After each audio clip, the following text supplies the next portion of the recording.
tak mampu pandang beda.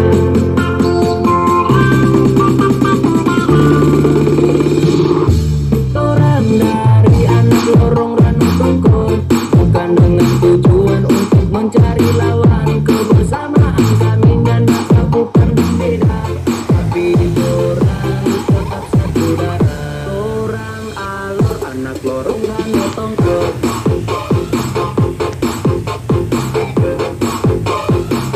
anak lorong Ranu Tongkol.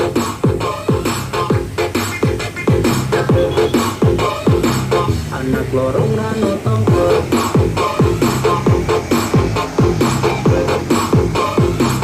anak lorong Ranu Tongkol,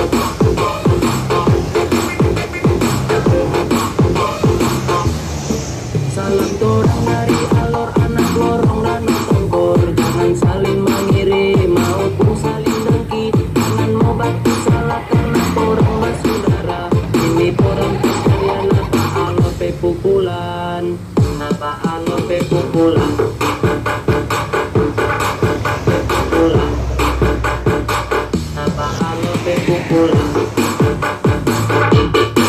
pepukulan, napa alor pepukulan, pepukulan, napa alor pepukulan, pepukulan. Mari orang mampu jaga solidaritas ini, tetap pandang perbedaan karena orang bersaudara. Ini musik dari kami, organisasi orang party, semoga ngoni terhibur bersama alor di sini. Kasih tambah di volume, kumba goyang kasih rame.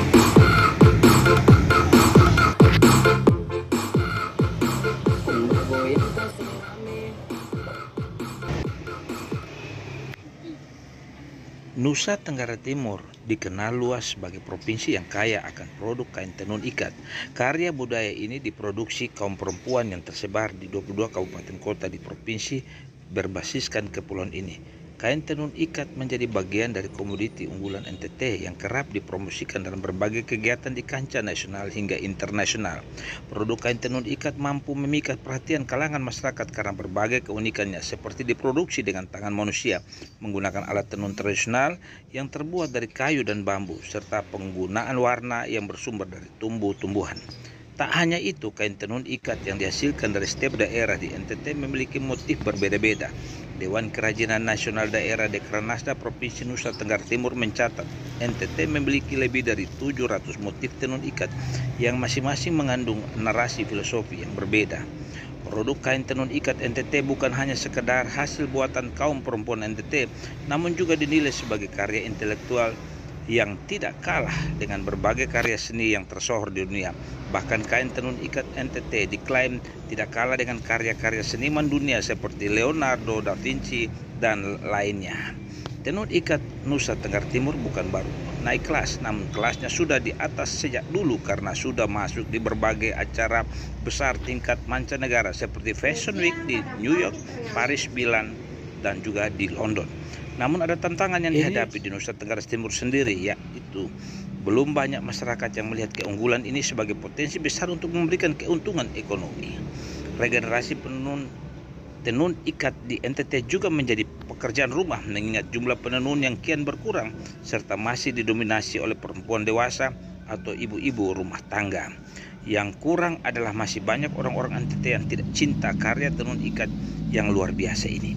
Pelaku UMKM menilai usaha tenun ikat memiliki potensi besar memberi keuntungan karena sejalan dengan perkembangan sektor pariwisata di NTT yang tengah bergerak maju.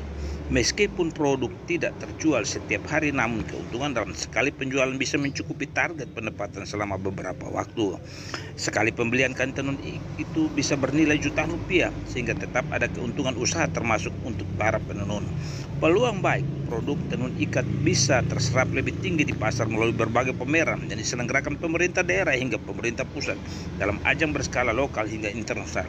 Oleh karenanya, diperlukan adanya berbagai event dengan menghadirkan berbagai UMKM yang bergerak di bidang tenunan.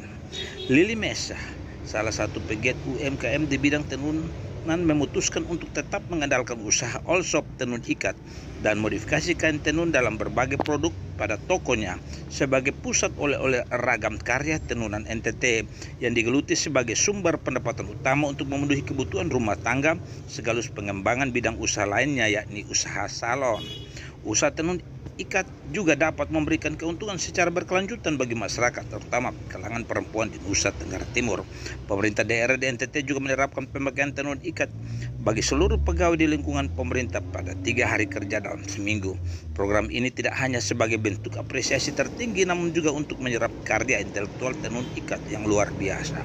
Reporter Global to Indomedia berhasil menjumpai Ibu Lili Mesa, perempuan pegiat UMKM Gracia Tenunan dan salon di tokonya di bilangan Kompleks Ruko Oi Bobo, Jalan Olter Mongen City, Oi Bobo, Kupang, NTT.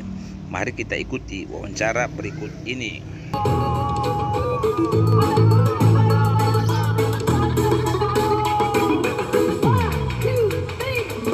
Duduk sore-sore sambil minum kopi hitam manis, tanpa sengaja sapu mata langsung lihat nona manis. Oke lama langsung saya bertanya, itu nona nama siapa dan dia tinggal di mana? Atasan belum tahu kok, itu nona juga kita sama-sama orang Abui kok tidak. Oh ternyata kita satu suku, pantasan sayang kalau kau manis begitu. Rasa hati ini ingin memiliki dirimu seutuhnya, namun masih ada ragu yang terus menghantui. Kau takut kalau ada nona ada yang punya.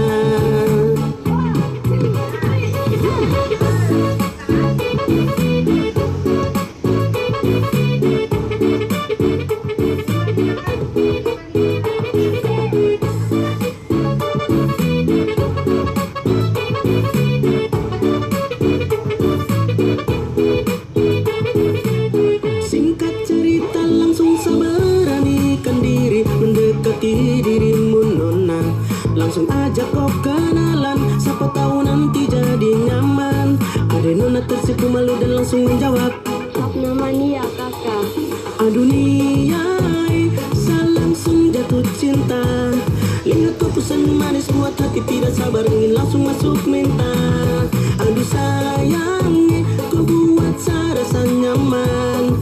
Tiap malam susah tidur gara-gara pikir kau padahal baru kenalan. Dari gunung besar turun di kota Kalabahi, cuma kau nia yang selalu ada di sapu hati.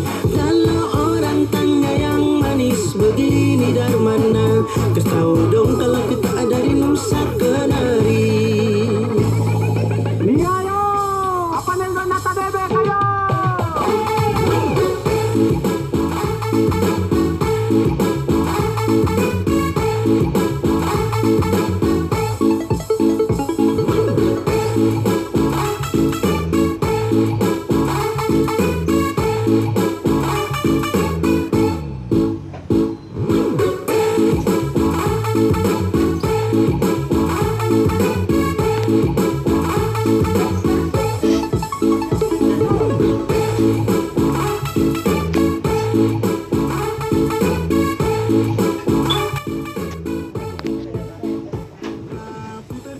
Selamat pagi Bu.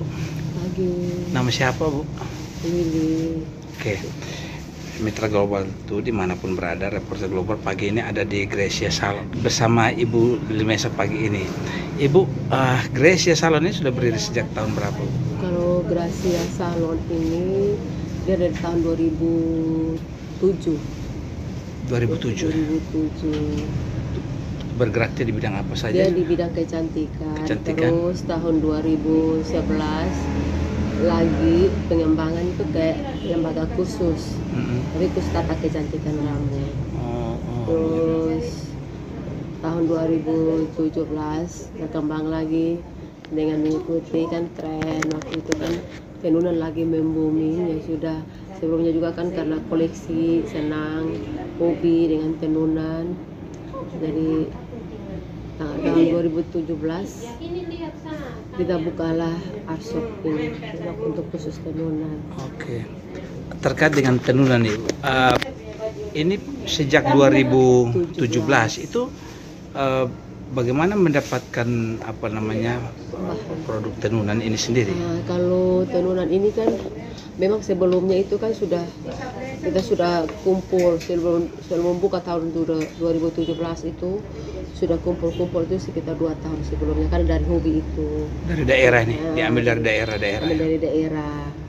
Jadi ada juga ada yang pemasok gitu, ada pemasok itu, ya. Mereka ini. Pemasok Jadi misalnya dari timur ada, dari Sumba ada, dari Rote ada, dari semua daerah itu ada. Oh, dari semua daerah ada. Oh, di sini ditampung sini. Tapi selain tenunan ini kan juga ada yang dimodifikasi macam-macam nih. Ada apa saja nih? Awalnya memang karena tenunan saja dulu, karena kebutuhan pasar, makanya kita lari ke fashion. Jadi fashion itu ada macam-macam. Kalau ibu-ibu tuh ada dress, outer, rok, blouse, rompi, jaket, terus ada kemeja laki-laki itu, ada juga yang jas, terus ada jaketnya juga, tapi banyaknya hem juga. Ini juga ada pernah perhiasan perempuan. Iya, karena dari sisa-sisa bahan itu, dari sisa bahan dari limbah tenun, kita buatlah kayak gelang, anting, bandana, dompet-dompet, atau seperti ini juga kayak tempat-tempat pensil atau kopiah, macam-macam lah dari sisa bahan tenunan itu. Kita bisa modifikasi ke macam-macam. Ada juga motif-motif topi dari anyaman semacam daun lontar itu. Ini juga di sini disiapkan di sini.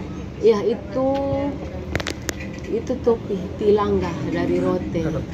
Terus ada juga anyaman-anyaman, ada sando, ada tas-tas itu, tas-tas itu, iya, tas-tas anyaman. Itu dibawa dari mana nih? Pemasoknya dari mana? Itu dia dari Tanah Merah. Tanah Merah. Ya.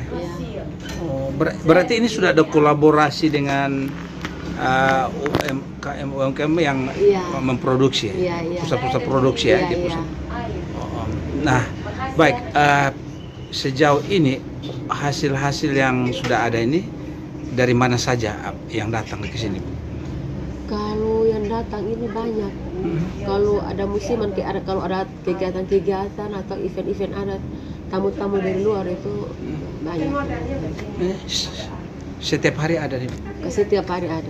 Kantornya dibuka, ini di jalan mana Bu? Dan dibuka jam berapa? Ini jalan RW Mongen Sidi. Ya. Ini termasuk kompleks Pasar Oibobo. Kompleks Pasar Oibobo. Jalan RW Mongen Sidi. Itu buka dari jam 8 pagi sampai jam 9 malam. Persisnya di depan bank. Ini depan kantor Indosat. Oh, Indosat. Indosat. Dan ada atau BRI? samping Indomaret Fatululi. Oh, samping Indomaret Fatululi, kompleks Pasar Oibobo. Oke, Bu. Baik, terkait dengan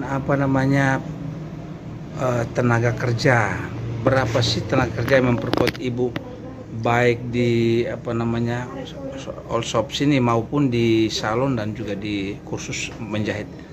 Kalau tenaga kerja ada 2, satu itu dia bagian manajemen administrasi ya. Oh begitu ya.